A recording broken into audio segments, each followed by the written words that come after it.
Hey everybody, it's Miss A and I'm here with the review video for our math assessment. I want to go over, this is the essential question that they had today. What strategies will you use to multiply? And these are the 4 standards that the students will be tested on. And the students get, there's the button. They get 2 minutes to write that every day. So here are the strategies that they will be tested on. So, and these are the things that they have been taught. They've been taught partial products, expanded form, mental multiplication, multiplication with regrouping, word problem application, multi-step word problems, and reasonability. So the first example we have here is model multiplication using expanded form. So this is used when you have a multi-digit by a single digit. So here we have 5 times 143. So expanded form, if we do expanded form for our multi-digit number, that would be 100 plus 40 plus 3. And we're multiplying it times 5.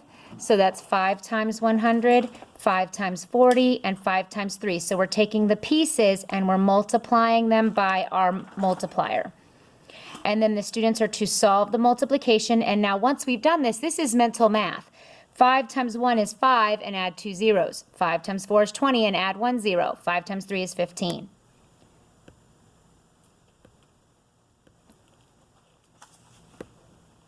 And we have that's 500, 215, and we add them together. That gives us 715.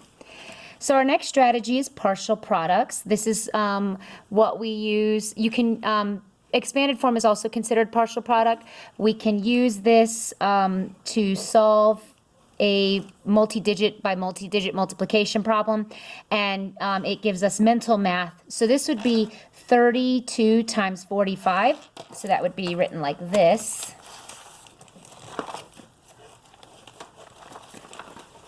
So that's if we have the problem 32 times 45. So what they did is they multiplied, they have 30 and 2, so we expanded it into 10s and 1s, and then 40 and 5. So this is 40 times, and this one's 40 times. This is 5 times, 5 times, and then in the vertical columns, 30s go down, 2s go down. So this is 40 times 30, so 4 times 3 is 12, and add 2 zeros. 4 times 2 is 8, and add a 0. 5 times 3 is 15 and add a 0. 5 times 2 is 10. And then we add all the pieces. So this is pieces and parts. We get pieces, we add them all together to get the total. 1,200 plus 80 plus 150 plus 10 equals 1,440. So this next one, we're talking about reasonability. So this is something that I wanted to remind them of. When you're checking reasonability, we have 117 times 8. You do a low estimate and a high estimate, and you get the reasonability range. So 117, you always look at the greatest place value, and I'm going to, for the low estimate, this number will stay the same, and we add 2 zeros. For the high estimate, this number will go up 1 and add 2 zeros, and then we multiply those by our multiplier, which is 8.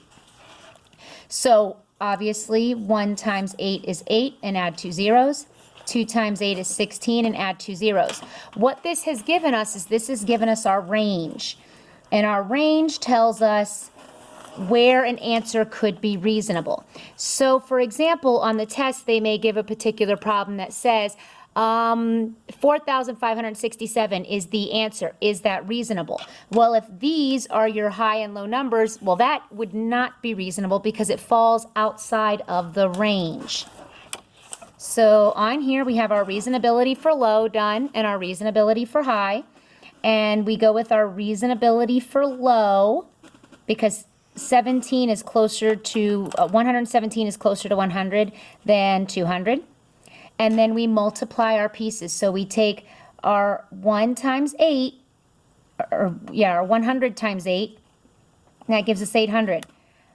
Our 10 times 8, which is multiplying our 10's value by our 8, which is 80, and then our 1's times our 8, so 8 times 7, which is 56. We add those together, and that gives us 936. So 936 is a reasonable answer because that falls about here, and it is within the reasonability range. So there will be questions that they have to answer. Is that reasonable?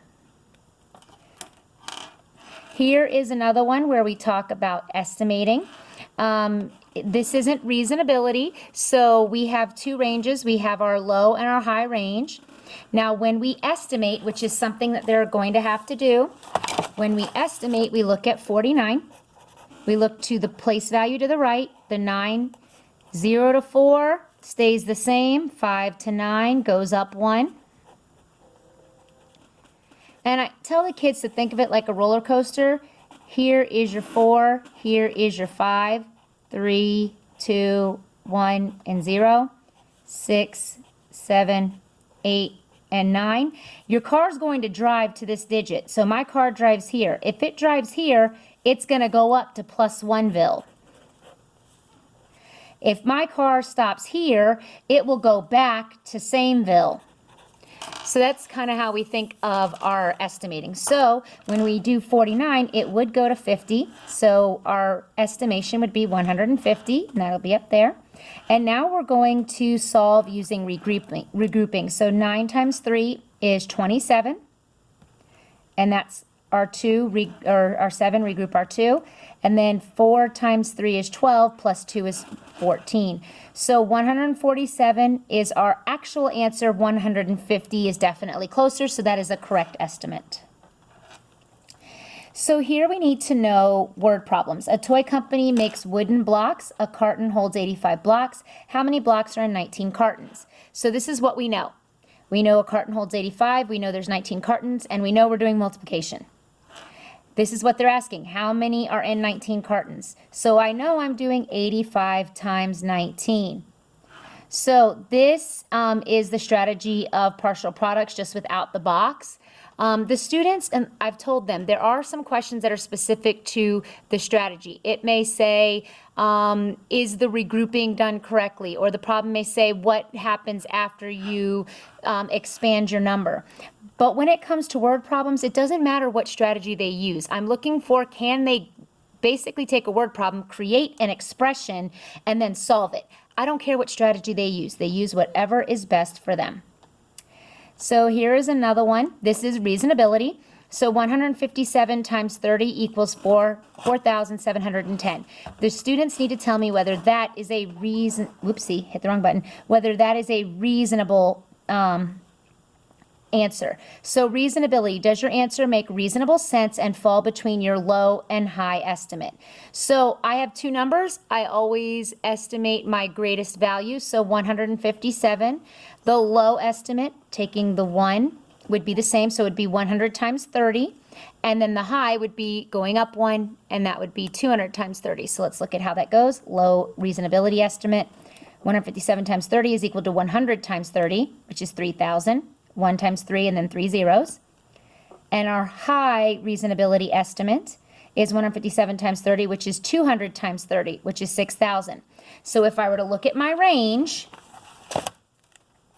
3,000's here, 6,000's here, and 4,000, let's just put it here, that's 4,500.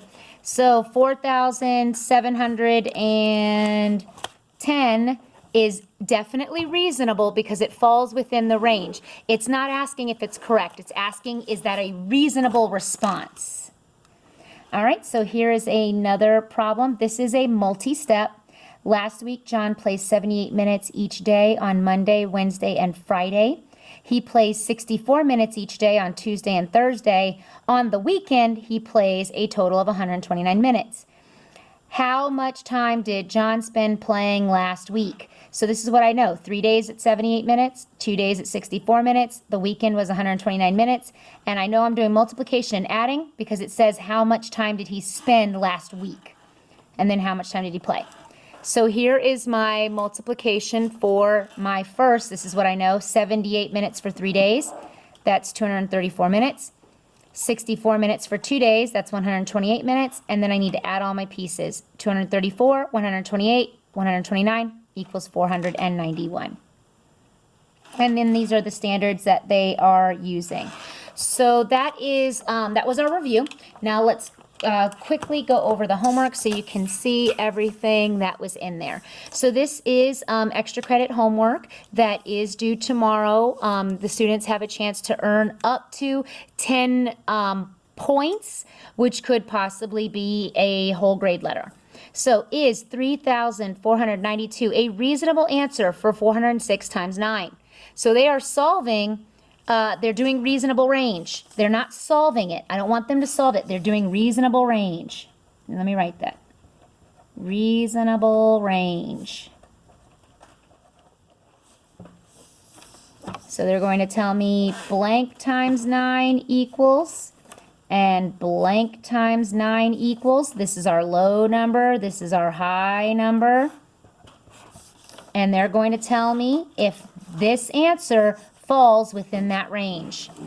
Number 2 says expand the number 397. That's the first thing that I showed you on the review, expanding the number for 397. That's putting it in hundreds, plus tens, plus ones. Hundreds, plus tens, plus ones. Using partial products, solve the following problems. So there's 2 problems here, using partial products. So the first one, I'll go ahead and help set that up. That's 100 plus 90 plus 6, and everything times 4. So I go across, times 4, times 4, times 4, and then vertically columns, 100, 90, and 6. I get the answers, I add my pieces, that gives me my response. Same thing goes here. Next problem. Jacob has 40 cars in each of his 5 bins. How many cars does Jacob have? This is what I know. This is what they're asking. And solve. Number 5. Use regrouping to solve 128 times 92. So when we regroup, we look at each place value. Let me get a different color pen here. I need a different color pen, please. So I'm going to look at my ones first, and then I go to here, and then I go to here. So basically I'm doing 2 times, I need a pen, not a marker, 2 times 8, and I get the answer for here, and then I go 2 times 2, and I get that answer, and then 2 times 1, and then I move to my tens place, and I place my 0, and I do 9 times 8, then I do 9 times 2, then I do 9 times 1, and I add those pieces together. Use regrouping to solve 47 times 9. Same thing we just did up there. Next problem, number 7. Doug collected 36 acorns each on Monday and Tuesday. He collected 47 each acorns, that should be, I put each and then acorns afterwards, on Wednesday and Thursday. How many more acorns did Doug collect on Wednesday, Thursday than Monday, Tuesday? What they're asking tells you how you should be setting this up. How many more, that's a key word, how many more acorns did Doug collect on Wednesday, Thursday? So it should be Wednesday/Thursday minus Monday/Tuesday. And this is a multi-step multiplication problem. The last 2 are estimate the product. So I'm not looking for the actual answer. I'm looking for estimation. So you would correctly estimate this number and then multiply, correctly estimate this number and multiply. This is the mental math. So you get to an estimation, and then you should be able to multiply that estimation fairly easily. All right, hope this video helps everybody. Thanks for watching.